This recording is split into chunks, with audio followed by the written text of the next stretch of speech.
गरीब माँ और 5 बेटियों का गाजर घर। बाबूजी, रोटी बना दी है, खा लीजिएगा, मैं खेत पर जा रही हूँ। तभी खटिये पर से बूढ़ा रामा खांसते हुए बोला, अरे बहू, ये ले, मेरी शॉल लेती जा, बाहर बड़ी ठंड पड़ रही है। नहीं बाबूजी, इसकी जरूरत आपको ज्यादा है, क्योंकि घर में ओढ़ने को एक भी कंबल नहीं। माँ, आज हम तीनों भी आपके साथ चलेंगे खेत पर बच्चों, तुम्हारे पास स्वेटर भी नहीं, सर्दी लग जाएगी। माँ, जल्दी तो आपको, गुलिया दीदी और तानी दीदी को भी लगेगी।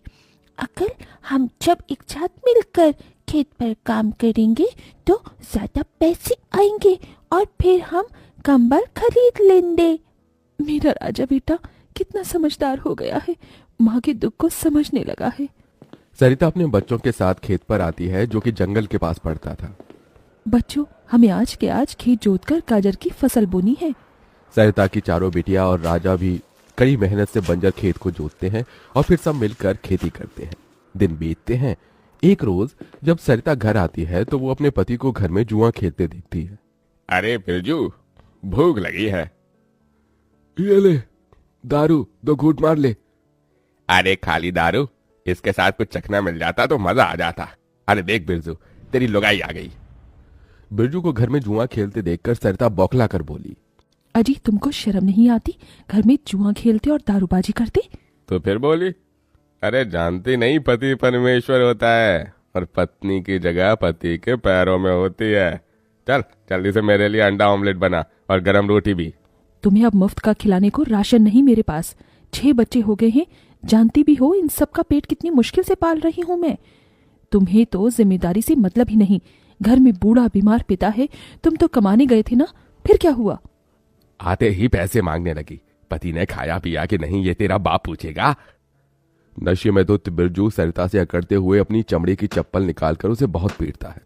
ये ले, और लड़ाई जबान। मैं कमाता नहीं तो क्या इस घर में मेरी इज्जत नहीं होगी? ये ले। बचाओ, ओह बचाओ, माँ को मत मारो पिताजी। तभी लड़खड़ाते हुए बिछौने से उठकर बूढ़ा रामा कहता है, अरे निकम्मे, छोड़ दे बहू को, निकल जा इस घर से तू, और फिर कभी शक्ल मत दिखाना। अरे ये मेरा घर है, मैंने बनाया है इसे। बिरजू चला जाता है। तभी रामा रोते हुए बोलता है, अरे जाने कैसे उड़ाऊं बेटे को जन्म दे दिया है मैंने। मेरे हाथों भारी गलती हो गई जो इसे तेरी शादी कराई। बहू माफ कर दे मुझे। पर उस 5 बेटियों की गरीब माँ का दुख इतना ही नहीं था कि एकदम से जोरदार तूफान उठा और झोपड़ी की छत हवा के झोंके से उखड़ कर गिर गई। हे भगवान, इतना भयंकर तूफान! तानी, गुड़िया, अंजू, तुम तीनों सोनी, राजा और मुनिया को लेके बाहर निकलो, मैं दादाजी को लेकर आती हूँ। उठिए बाबूजी। नहीं बहू, तू जा, मेरा समय आ गया है। तुझे उन 5 बच्चियों की सौगंध, तेरे बाद उन्हें देखने वाला कोई नहीं। जा बहू, जा। सरिता के बाहर निकलते ही पूरी झोपड़ी गिर जाती है। सरिता छाती पीट पीट कर रोने लगती है। बाबूजी। अरे कैसा निर्दयी है रे तू ऊपर वाले। क्या मिला आखिर, क्या मिला तुझे मेरा घर उजाड़ कर?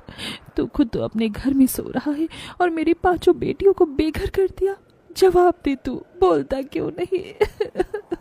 सरिता को टूट कर रोता देखकर उसकी 5 बेटी भी बिलख बिलख कर रोती है। चुप हो जाओ माँ, रो मत।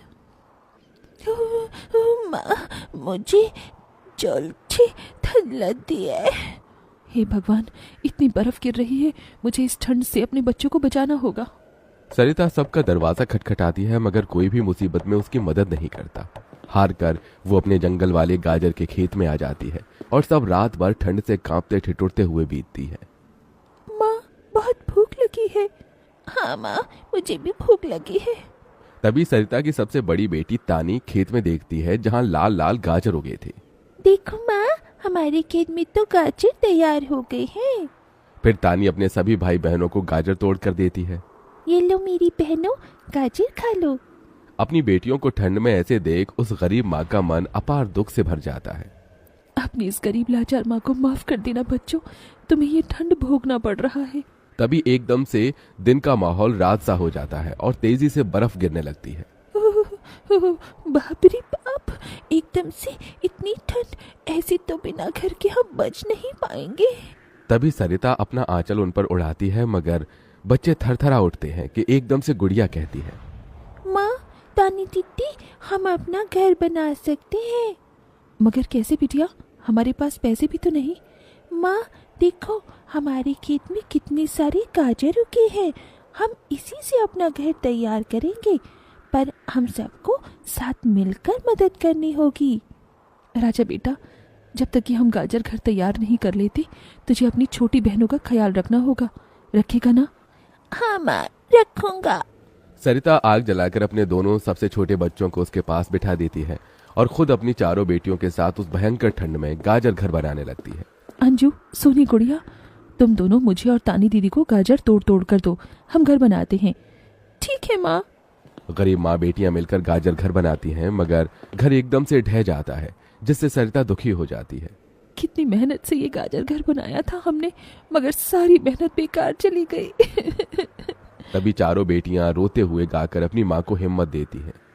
जिंदगी की यही रीत है, हार के बाद ही जीत है, थोड़ी आंसू है थोड़ी हंसी, आज गम है तो कल है खुशी, जिंदगी की यही रीत है, हार के बाद ही जीत है। मेरी बच्चियों। रोते हुए सरिता अपनी बेटी को गले से लगा लेती है। वो फिर कोशिश करते हैं, कई बार उनका गाजर घर बिगड़ता है। तभी गुड़िया कहती है, माँ, अगर हम अपना गाजर घर मजबूत बनाने के लिए पहले लकड़ी फट्टे से ढांचा बना लें, तो फिर हमारा गाजर घर नहीं गिरेगा। सब ऐसा ही करते हैं, जिससे उस बार उनका गाजर का घर मजबूत बन जाता है। सरिता अपनी पांचों बेटियों और बेटे के साथ घर के अंदर आती है। तब जाकर उनके शरीर को गर्माहट महसूस होती है। अरे वाह माँ, दीदी, आप सबने कितना सुंदर गाजर घर बनाया है, और ये कितना गुलाम भी है। तभी सरिता अपने बेटे बेटियों का मुंह देखती है। सबकी आंखों में भूख थी। मैं जानती हूँ तुम सबको भूख लगी है ना, अपनी माँ को एक दिन दे दो, मैं कल काम ढूंढ लूंगी। ठीक है, आज हम ये गाजर खाकर सो लेंगे। आप भी खा लो ना माँ, आपने 2 दिन से कुछ नहीं खाया। सोनी अपने नन्हे हाथों से अपनी गरीब माँ को गाजर खिलाती है। अगले दिन सरिता ठंड में इधर से उधर काम ढूंढने भटकती रहती है, मगर कोई उसे काम नहीं देता। इधर अब उसके खेत के गाजर भी खत्म हो गए थे, जिससे उसकी बेटियां भूखी थी और उसकी दूध मुही बेटी भूख से रोई जा रही थी। माँ, मुन्ना को भूख लगी है, उसे खाना चाहिए। छोटे बच्चे खाना नहीं खाते राजा, इसे दूध पीना है। हे बसुरी बजैया, एक माँ की ममता की इतनी भी परीक्षा मत लो कि वो अपने बच्चे को दूध भी ना पिला सके। तभी सरिता को द्वार पर एक गाय के रंभाने की आवाज सुनाई दी। माँ, लगता है बाहर गाय आई है। सरिता अपनी बेटियों के साथ बाहर आकर देखती है तो गाय के थन से दूध की धारा बहे जा रही थी। इस गाय के थन में कितना दूध गिर रहा है। सरिता गाय का गर्म दूध अपनी बेटी को पिलाती है। तभी गाय उसके खेत में जाकर गोबर कर देती है, जिससे एकदम से जादू होता है और खेत लाल चमकदार गाजर से भर जाता है। माँ, ये तो कोई जादुई गाय लगती है। देखो, हमारे खेत में कितने गाजर उगाए। हाँ गुड़िया, मैं जादुई गाय हूँ। मुझे वरदान प्राप्त है, जिस भी बंजर खेत में मैं गोबर करूंगी वो फसल से भर जाएगी। मैं इससे पहले भी तुम्हारे खेत में आई थी। इसका मतलब गौ माता, आपकी वजह से उस वक्त भी मुझ गरीब के बंजर खेत में गाजर उगी थी।